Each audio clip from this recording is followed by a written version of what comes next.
Hello, world. Welcome to WFHR's Rapids Report, proudly brought to you by Crockett Septic for this August 13th, 2025. Have your host, James, here. We're joined by our friends from the Port Edward School District right now, and I'm going to let you guys introduce yourselves so the audience can put a voice to the name. Start with you, Jim. Okay. Well, thanks for having us very much, James. Yep, we are ready to start the 25-26 school year. My name is Jim Bina. I'm the district administrator and elementary principal in the Port Edward School District. Thanks again for being here, Jim. Good to see you again. You too. My name is Max Ayers. I'm the middle school, high school athletic director. Max, thanks for being here. Max, you have too good of a radio voice. That's all we're hearing from you. I can't compete with that. I don't want the audience hearing my voice compared to yours, man. That's not fair to me. Thanks for being here. It's good to meet you. Thanks. Absolutely. Thanks for having me. We'll be putting you to work in a little bit here, Max. But Jim, I want to start with you, and I'm excited too. The school year is here. We're excited for the kids, excited for the teachers, the parents, everybody involved with this, and we're excited for the kids to kind of get back into the routine of things. Our brains need that, especially as the older we get. But we forget sometimes when they're young how much kids need that structure and how much whether they realize it or not, they're looking forward to it. You guys got things kind of in the last days here, or last weeks, I should say, getting ready for the school year. How's that going? Oh, it's going really well, James. I couldn't agree with you more. I think we all thrive off that structure, right? We need our downtime, we need our summer breaks, but the structure is awesome. In the school district, it's been a very productive summer. The months of June and July. Throughout June, we had 3 weeks of summer school at Ed Hoyer Elementary School. We had a phenomenal turnout for elementary summer school as well as high school credit recovery. And then in July, we really started picking up some of our projects. We put in a new rubberized gym floor at the elementary school, a new clock and PA system at the elementary school, some major improvements at the high school that really you can't see it. But if you would have driven past the high school, you would have seen the cranes, you would have seen the scaffolding. Mm-hmm. We did some significant masonry repair and brick replacement on about 60% of the building. We're going to do the other 40% next summer. We just ran out of time. So that was the Holton Brothers Company out of the Milwaukee area. So as anyone that knows John Edwards Middle and High School is a beautiful, there's different segments. So anywhere from a 70 to 95-year-old building. That brick and masonry needed some significant repair to prevent water damage, and we are doing that work this summer and next summer. We're preserving that historic building, so I'm very excited about that. Not a real glamorous project. People won't really necessarily see it, but it protects the bones of the building and protects that building in it, and that was very important. Yeah, keeping the history alive of that, along with all the memories and all the things that it carries, and certainly the safety and best for the students and teachers and everybody involved. That's really good to hear. Absolutely. So yeah, those are big projects. Next summer, all of these projects I'm talking about, they were funded by the capital referendum that was passed last April. So that was a just over $7 million capital referendum passed by our residents in Port Edwards. We are putting those dollars into very practical, needed projects. Next summer, we are upgrading our heating and air conditioning units at both the elementary and middle and high school, and we're going to complete that masonry work at the high school. So excellent. A lot of good projects happening. And certainly appreciate the update and the insight. Thank you, Jim. Sure, absolutely. That takes us into the start of the school year.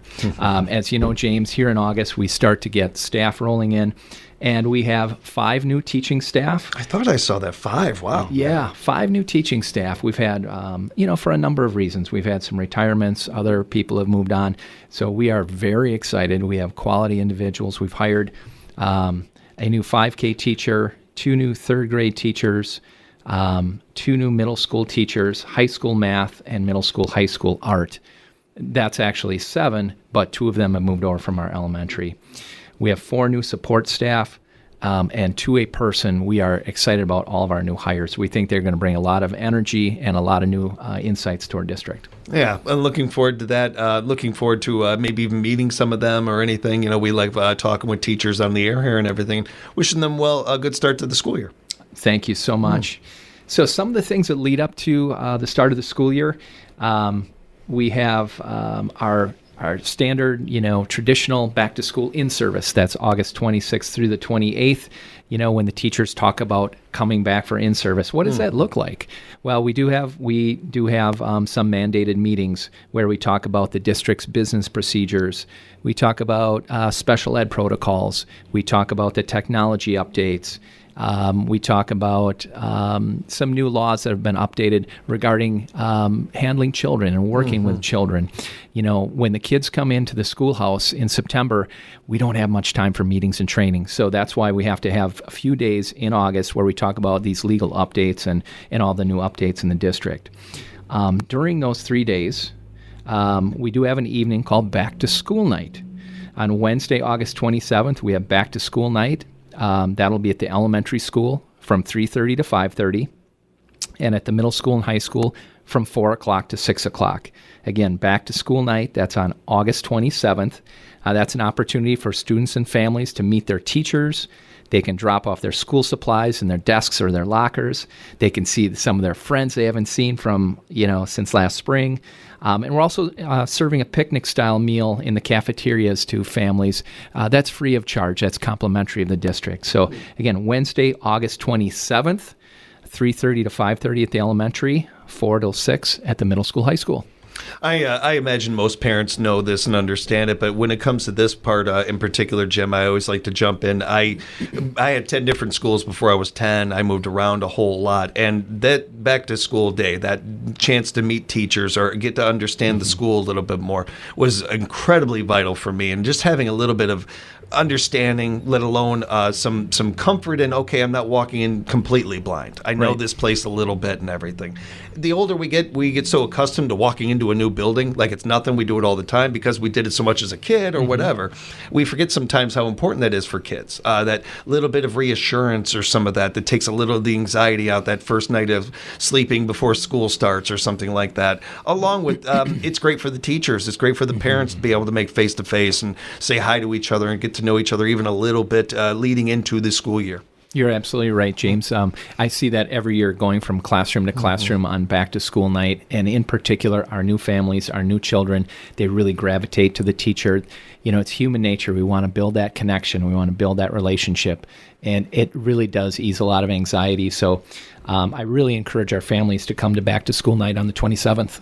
I know one thing that you were really proud of last year and that we were excited to talk about this time last year when we were getting together was the YMCA Child Care site. And you guys go into your second year with that. Absolutely. The Child Care site is entering its second year at Ed Hoyer Elementary School. We're very proud of having the opportunity to take the child care from the YMCA center over to Ed Hoyer Elementary. And the good news is, James, it is up and running, and there are still spaces available. Cool. We would love to welcome more children to our child care center. If families are looking for child care, again, it's right in Port Edwards. It's about literally from downtown Wisconsin Rapids. It's about an 8-minute drive. It is so close by, and we've got a wonderful facility. We've got wonderful staff. We have open spots for children 3 and up. Contact Tracy Verwink at the YMCA, and she can be reached at 715-818-9622 for the Child Care Center at Ed Hoyer Elementary. Tracy's amazing. She does really good work, and I know how much they also appreciate this program over there, and we certainly know how much the parents and the community appreciates this, and any added childcare we can add to our community is always incredibly appreciated. That's a great program to know about. It is. Also want to send a shout out to Bennett Cranberry Marsh, and anytime we can shout out a marsh, I like that, but in particular, we wanted to talk about these guys. Absolutely. Asa and Stephanie Bennett and their team of workers at Bennett Cranberry Marsh, they've stepped up. I met with them, myself, and Mrs. Amanda Wilhorn, who is a second grade teacher. Mrs. Wilhorn really helped to spearhead this. And the four of us got together last week. We walked through our old elementary school forest behind the school, and we saw what had been a great school forest and now needs some work. So the staff from the Bennett Cranberry Marsh, they're going to be out here in late August, and they're going to bring in their machinery, and they are going to clear our trails. They're going to groom trails. They're going to do some work on our bridge. They're going to repair some benches. So the Bennett Cranberry Marsh is really helping to restore the elementary school forest behind Ed Hoyer Elementary. So yeah, big shout out to them and their team. Thanks very much. That's above and beyond. That really Absolutely. is above and beyond. That is awesome. It's not only, how did this start? How did this come about? Mrs. Bennett is part of our PTO at the elementary, and we just started having some grassroots conversations, and it started with children too. Started with some children saying, hey, we heard there used to be a school forest here. Where was it? What did it look like? And then talking to parents, talking to our PTO, we just started having some dialogue, and they stepped up. So yeah, huge shout out to them.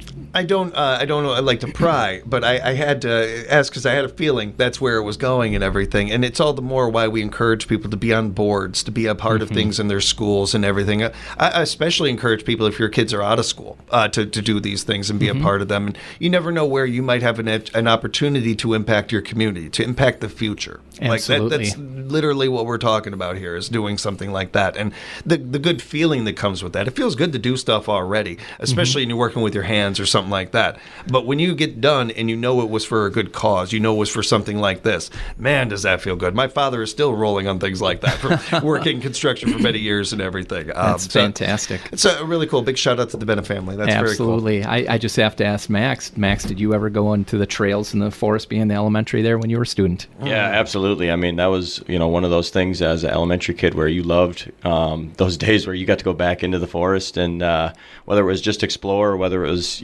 race your friends down some random little area, or even Mr. Martin used to take us fishing in the back, and he'd show us all these different things, and whether it's trees, fish, random insects on the ground, whatever it was, those are the days we really look forward to. And I'm excited to hear that it's coming back. That's what the kids need these days, get outside and explore and, use their hands and do those things. So that's exciting.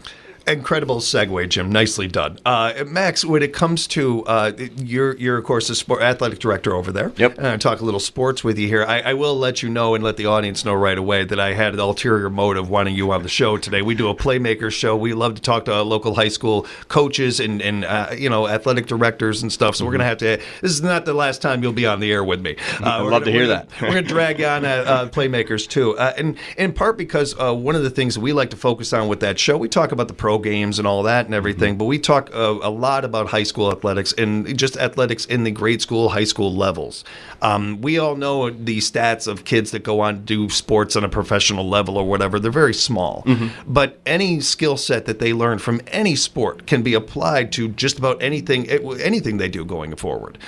Building up their confidence, building up their social skills, their abilities to work with others and some of that. This is where sports lives. This is where one of the things we get from sports. I know that we're excited about the sports calendar, the fall schedule kicking in and everything. How are things coming together for you with the athletic department? Great. First off, I just want to, just thank you for having me on today. And I'm going to talk about a couple changes from the WIA that came this past April. And then I'll segue into some things with the Port Edwards Athletics. So back in May, there was a extremely important meeting with the WIA. Member schools passed the name, image, and likeness. And brought it to high school athletics. So NIL is here for high school athletics. However, it is very different than the NCAA realm. So there are many restrictions that are placed on these type of deals with students that they may receive from the WIAA. The athletes should continue to work with their school's athletic director and their coaches to make sure they're following the guidelines and the specific restrictions that the WIA does have. At this time, right now, it's probably projected to have just a minor impact on area schools around here. In the Fox Valley, probably it's going to be a little different. Down south, Madison, Milwaukee, those areas, maybe a little bit more impact. But right now, such a minor impact right now. And I appreciate the note because the kind of, I think we all know how life works. If we don't talk about it, it's going to come up. We're going to have an athlete that it's going to be brought up with or something like that. But it's also one of the things I try to do with Playmakers as well is when you get these words that are really big right now, or they have such a positive or a negative tone to them. I like to try to bring the honesty to them and the reality to them. And NIL is here; it's not going anywhere. You're not putting the genie back in the bottle with this. I have been a very big supporter of athletes having power over their name, having an ability to make something off of their name. These universities on the collegiate level, the head football coach of pretty much every university is the highest paid state athlete. Like, I mean, they have been making money for a very long time. These athletes, while a scholarship is nothing I take lightly or anything like that, it is not equal to a paycheck. It is not the same thing. This on a high school level is a little freaky for adults. It's a little freaky for parents and everything. The more we talk about it, the more we can make people understand that it's nothing to be scared of. Yeah. It's just something to kind of understand and know going forward. And like you said, it's a break glass case needed. I don't know how much this is going to come up around here or anything, but it's great to talk about, great to get it out there. And no, I appreciate you covering that. Could I just share a couple thoughts about NIL as well? Superintendents, we've had the opportunity to learn about NIL and just be as clear as I can. The only difference that I understand, the only similarity between NIL at the NCAA or college level and the WIA high school level is the name. Yeah. It is very, very different. I'm an avid listener of sports talk radio, and they talk daily about, this quarterback from, this university getting $3 million in NIL money. That is not what it looks like at the high school level. Yeah. It does not look like that at the high school level at all. What it is doing is it is giving our high school athletes some rights and some freedoms to have their image used in some publications and things like that. Without having WIA penalties. All the WIA rules are still in effect, and they still they oversee NIL at the high school level. I encourage any parents who are just wondering about NIL at the high school level to go to the WIAA website, and there's a very clear webpage that says what it looks like at college, what it looks like at the high school level, and you'll see they are two very different things. So your son or daughter is not going to come home from cross-country football or volleyball with a $2,000 check on a Friday afternoon. Not getting that Nike deal. No, it you're not getting doesn't look like that. So just to be clear, it is here, but it's very different. So thank you. No, appreciate that, Jim. Nicely Yeah. done. Nicely done. And what else did you already get to, Max? Yeah, other things that happened in May, the WIA member schools also voted to allow unlimited coaching contact during the summer months, so that is now concluded.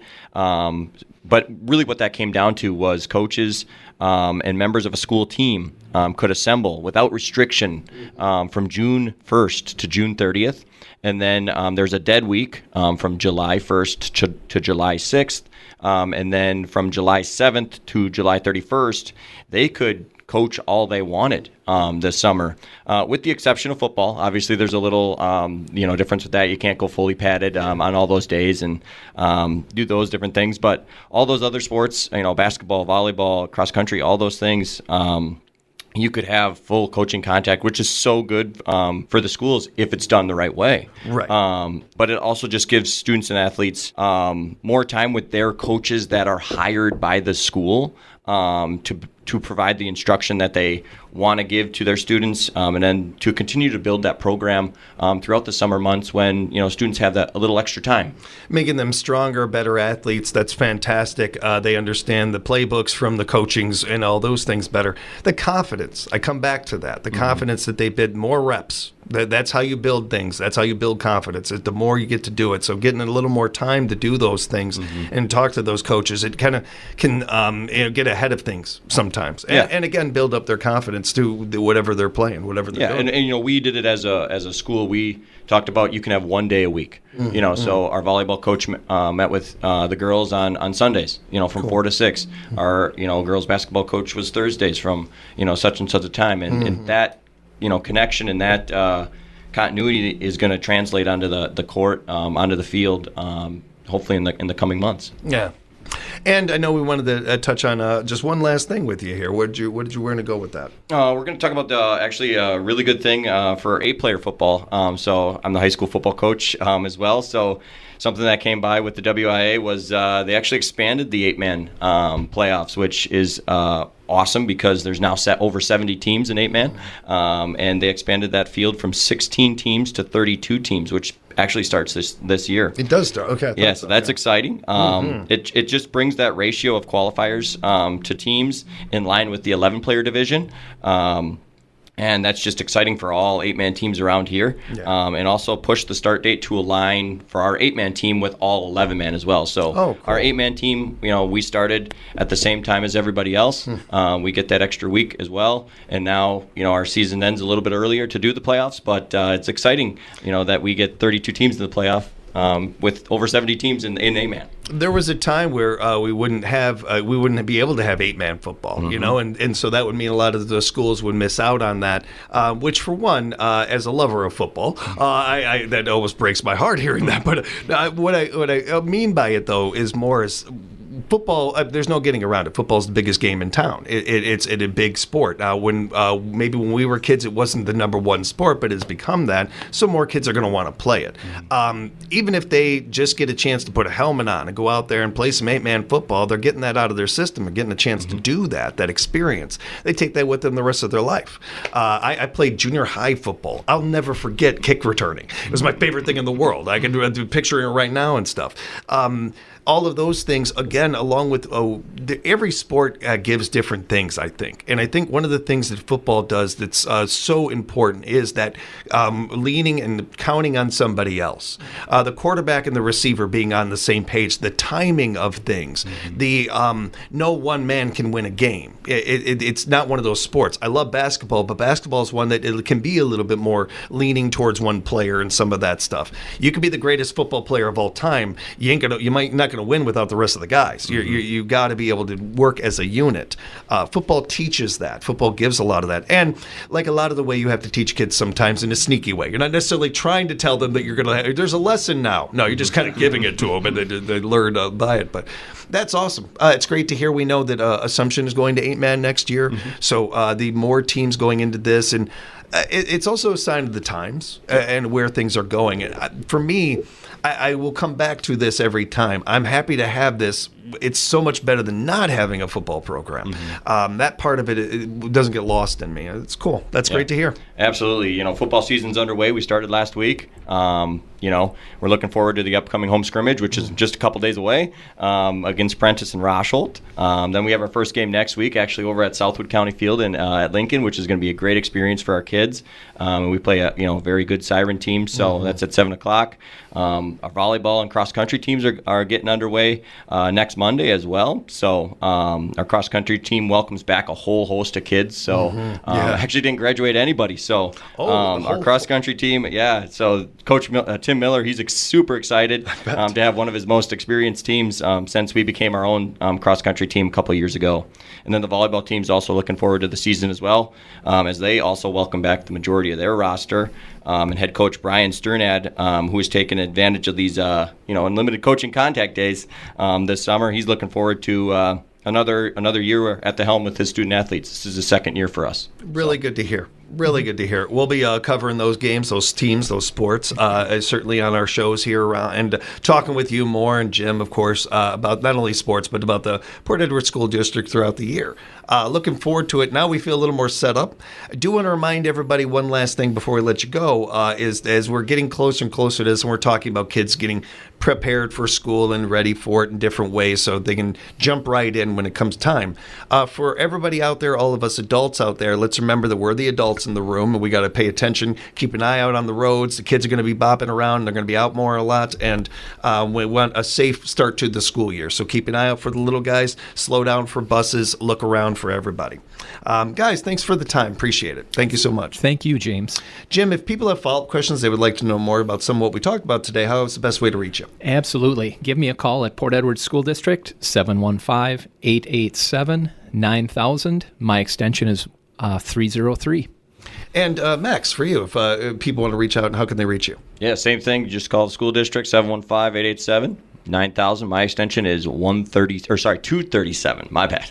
And be sure to follow the Port Edward School District on social media. Keep up to date on all the cool things that they are doing over there. Thanks again, guys. Thank you, James. And thank you, everyone, for joining us for another edition of the Rapids Report, brought to you by Crockett Septic here at WFHR.